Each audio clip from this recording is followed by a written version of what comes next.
அன்பான தோழர்களுக்கு வணக்கம். நம்ம என்னைக்குமே தலையை என்ன செய்வோம், சீவுவோம். தலை சீவக்கூடிய நேரத்தில் சீப்பில் நிறைய அழுக்கு ஒட்டிடும். ஏன்னா நம்ம தலையில் தான் நிறைய அழுக்கு இருக்குமே, வேற ஒன்றும் இல்லை, நம்ம குறை கிடையாது. நம்ம வெளியே போயிட்டு வருவோம், வெளியே ட்ராவல் பண்ணிட்டு வரக்கூடிய நேரத்தில் அந்த டஸ்ட் எல்லாம் தலையில் என்ன செய்கிறோம், ஒட்டிடும். நம்ம குளிச்சா கூட சில நேரங்கள் அந்த தலையில் இருக்கக்கூடிய அழுக்குகள் போகாது. நம்ம ஈர தலையோடு என்ன செய்வோம், சீப்பை பயன்படுத்தக்கூடிய நேரத்தில் அந்த தலையில் இருக்கக்கூடிய அழுக்கெல்லாம் சீப்பில் ஒட்டி இருக்கும். இது போல் இந்த மாதிரி அழுக்கு ஒட்டிடும். நான் இந்த சீப்பை க்ளீன் பண்ணாமல் வச்சுருக்கேன், இந்த வீடியோ போஸ்ட் பண்ணுறதுக்காகவே. இப்படி இந்த சீப்பில் படிஞ்சிருக்கக்கூடிய அழுக்கை போக்குறதுக்கு ரொம்பவே ஈஸியான வழி இருக்குது.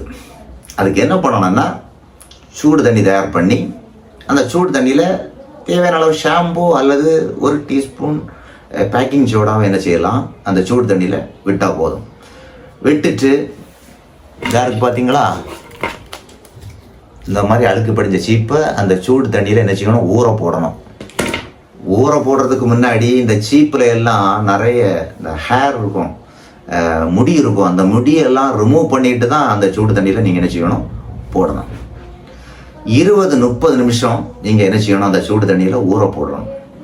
ஊற போட்ட பிறகு அந்த சீப்பை என்ன செய்யணும், எடுத்து இந்த இருக்குது பார்த்தீங்களா, இந்த மாதிரி இந்த ப்ரஷ் இருக்குது பார்த்தீங்களா, பல் துலக்கக்கூடிய ப்ரஷ்ஷு, இந்த ப்ரஷ்ஷை எடுத்து என்ன செய்யலாம், அந்த அழுக்கை வெளியே ரிமூவ் பண்ணலாம். அதுக்கு பிறகு இந்த ஓடக்கூடிய தண்ணியில் இந்த சீப்பை நீங்கள் காட்டினா போதும், அதில் இருக்கக்கூடிய எல்லா அழுக்கும் என்ன செய்திடும், ரிமூவ் ஆயிரும். இப்படி வீட்டில் பயன்படுத்தக்கூடிய சீப்பை என்ன செய்யலாம், சுத்தமாக வைக்கலாம். நன்றி.